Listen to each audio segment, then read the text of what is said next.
السلام علیکم ناظرین، پوری امت مسلمہ کے دل اس واقعہ کی وجہ سے زخمی ہے۔ سویڈن میں جو قرآن مجید کا نسخہ نظر آتش کرنے کی وجہ سے پیش آیا، میں مغرب سے ایک سوال کرنا چاہتا ہوں کہ تمہیں آخر اس قرآن مجید کو جلانے کی ضرورت کیوں پیش آتی ہے؟ اور یہ قرآن مجید تو ایسا زندہ معجزہ ہے۔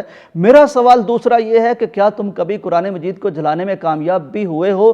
ہاں، تم نے 9/11 کے بعد گوانتانامو بے میں یہ فعل سر انجام دیا، تم نے ڈنمارک میں قرآن مجید کی بے حرمتی کرنے کی کوشش کی، تم نے نارمے میں یہ کام کرنے کی کوشش کی، تم نے دنیا میں کئی مختلف حصوں اور خطوں میں یہ کام کرنے کی کوشش کی، اور اب سویڈن میں تم نے ترکی کے قونصل خانے کے سامنے، سفارت خانے کے سامنے تم نے یہ کام کرنے کی کوشش کی۔ میرا سوال تم سے یہ ہے کہ قرآن مجید کو کیا تم مٹا سکتے ہو؟ کیا تم اسے ختم کر سکتے ہو؟ چھوڑو یہ کام تو بہت بڑا ہے، کیا تم قرآن کی محبت ہی ختم کر سکتے ہو؟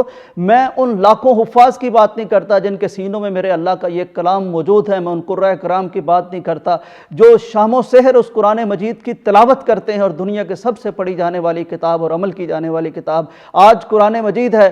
میں ان پرنٹنگ پریس کی بات بھی نہیں کرتا سعودی عرب سمیت جو دنیا بھر میں قرآن مجید کی ڈیمانڈ، اس کے ترجمے، اس کی تفسیر وہ چھاپنے سے قاصر ہیں، ڈیمانڈ پوری نہیں ہو سکتی۔ میں آج آپ کو ایک اور بات کرنا چاہتا ہوں، میں پوچھنا چاہتا ہوں کہ تم مسلمانوں کو چھوڑ دو، تم مسلمان ملکوں کو چھوڑ دو، تم ذرا اپنی قوم کی تو بات کرو۔ میں بات کرتا ہوں ٹموتھی ویکس کی جو آسٹریلیا کا باشندہ ہے، اور شین وارن کا جو شہر ہے جہاں وہ وہیں پیدا ہوا، وہ ہمارے ایک پڑوسی ملک میں آ جاتا ہے، قید میں آ جاتا ہے، وہاں وہ انگریزی کا استاد ہے، پروفیسر ہے، اس کا مغربی ذہن ہے، آسٹریلین ذہن ہے، لیکن یہاں رہ کے وہ قرآن مجید کو پڑھتا ہے، اور وہ قرآن مجید اس کے سینے میں گھر کر جاتا ہے۔ آج اس کا سینہ بھی قرآن کا گھر ہے، آج اس کا سینہ بھی قرآن کی آماج گاہ ہے۔ یہ میرا بندہ نہیں تھا، یہ میری قوم کا بندہ نہیں تھا، یہ مسلمانوں کا بندہ نہیں تھا، یہ تمہارا بندہ تھا۔ اس کے دل سے یہ قرآن کیسے نکالو گے؟ میں امریکن گلوکارہ جینیفر گراٹ کی بات کرتا ہوں۔ 2013 میں معروف ٹی وی شو عرب گاٹ ٹیلنٹ میں وہ شرکت کرتی ہیں، بغیر سمجھے وہ عربی گانا گاتی ہیں، انہیں کوئی قرآن مجید دے دیتا ہے۔ موراکو میں بھی وہ کافی عرصہ انہوں نے گزارا۔ قرآن پڑھنے کے بعد وہ اس کو سمجھنا شروع کر دیتی ہیں، وہ اپنے گانے کو کمتر قرار دیتی ہیں، وہ اپنی سنگنگ کو چھوڑ دیتی ہیں، وہ قرآن کی تلاوت کرنا شروع کر دیتی ہیں۔ ذرا انٹرنیٹ پہ اس کی تلاوت نکال کے دیکھو، کسی مصری بہت بڑے قاری اور اس کی آواز میں تمہیں فرق نظر نہیں آئے گا۔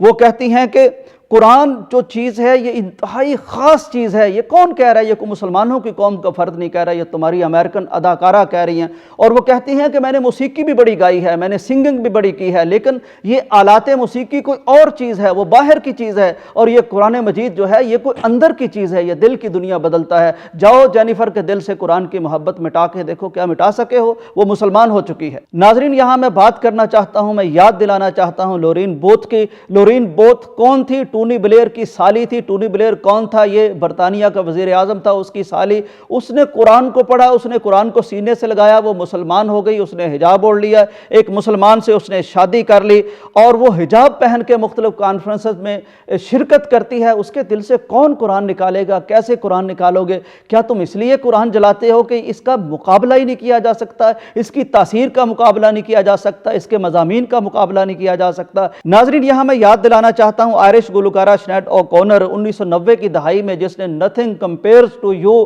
کا گیت گا کے عالمی شہرت حاصل کی۔ پھر یہ چرچ گئی، اس کی زندگی میں کئی مراحل آئے، لیکن بالآخر اسلام کی گود میں اسے پناہ ملی، اسلام کی مہربان چھاؤں میں آ کے بیٹھ گئی، قرآن کو اس نے سینے سے لگا لیا۔ یہ میری قوم میں سے نہیں تھی، یہ تمہاری قوم میں سے تھی، اس کے سینے سے قرآن نکال سکو تو مجھے بتا دینا۔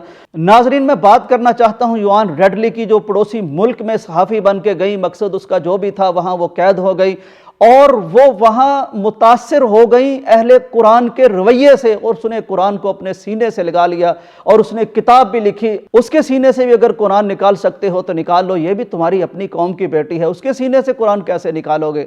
ناظرین، یہاں میں یاد دلانا چاہتا ہوں داؤد کم، اس نے، وہ بھی ایک سنگر تھا، کورین معروف سنگر تھا، خوبصورت نوجوان تھا۔ اس نے جب قرآن کو پڑھا، قرآن اس پہ سینے پہ اس طرح سے اثر انداز ہوا کہ پھر اس نے گانا چھوڑ دیا، پھر اس نے احرام کی چادریں پہنی، اور پھر وہ بیت اللہ بھی گیا، اور آج وہ مسلمان ہے۔ اس کے دل سے قرآن کی محبت کیسے نکالو گے؟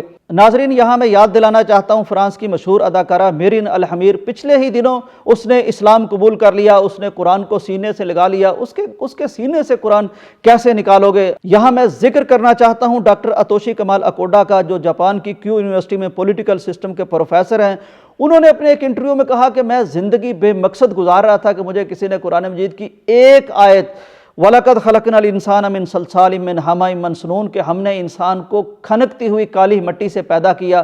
وہ کہتا میں چونک گیا اور میں نے قرآن مجید کا مطالعہ شروع کر دیا، میں نے عربی زبان سیکھی، آج اس کے دل میں بھی قرآن کی محبت ہے۔ یہ وہ شخصیات تھیں جو میں نے تمہارے اندر سے، تمہارے ملکوں سے، تمہاری قوم سے پیش کی ہیں۔ جہاں تک مسلمانوں کی بات ہے تو ان کے نزدیک تو یہ قرآن، اس کا احترام، اس کی محبت ایسی لازوال ہے، یہ الہامی کتاب ہے، یہ اٹل کتاب ہے، یہ زندگی بدل دینے والی کتاب ہے، یہ دل بدل دینے والی کتاب ہے۔ اور نبی کائنات کا فرمان ہے کہ ان اللہ یرفع بہذا الکتاب اقواما ویضع بہ آخرین، یہ قرآن فیصل ہے، جو اس سے محبت کرتا ہے میرا اللہ اسے سر بلند کر دیتا ہے، جو قرآن سے نعوذ باللہ کوئی اور رویہ رکھتا ہے، کوئی اور سلوک رکھتا ہے، پھر اس کا حشر دنیا دیکھتی ہے۔ میں آج آپ لوگوں سے پوچھتا ہوں کہ آخر تم قرآن مجید کو جلانے کی کوشش کیوں کرتے ہو؟ مجھے لگتا ہے کہ یہاں تمہاری لاجک کام نہیں کرتی، یہاں تمہاری منطق کام نہیں کرتی، یہاں تمہارا ریشنل ہونا کام نہیں کرتا۔ قرآن کے مقابلے میں تمہارے پاس کوئی جواب نہیں ہے سوائے اس کو جلانے کے، لیکن اس کو جلانے سے بھی نہ اس کی طاقت ختم ہوگی، نہ اس کی تاثیر ختم ہوگی، نہ اس سے محبت ختم ہوگی، بلکہ انشاءاللہ وہ وقت آئے گا کہ پوری دنیا میں اگر کسی کتاب کو سب سے زیادہ مانا جائے گا، آج بھی مانا جا رہا ہے، تو تمہارے علاقوں میں بھی اس قرآن سے اللہ تعالیٰ محبت کرنے والے اٹھائے گا۔ یہ حرکتیں، یہ اوچھی حرکتیں، ان سے انشاءاللہ نہ قرآن کا کچھ بگڑنے والا ہے، نہ اہل قرآن کا بگڑنے والا ہے۔ قرآن ہمیشہ سربلند رہے گا، اہل قرآن ہمیشہ سربلند رہیں گے۔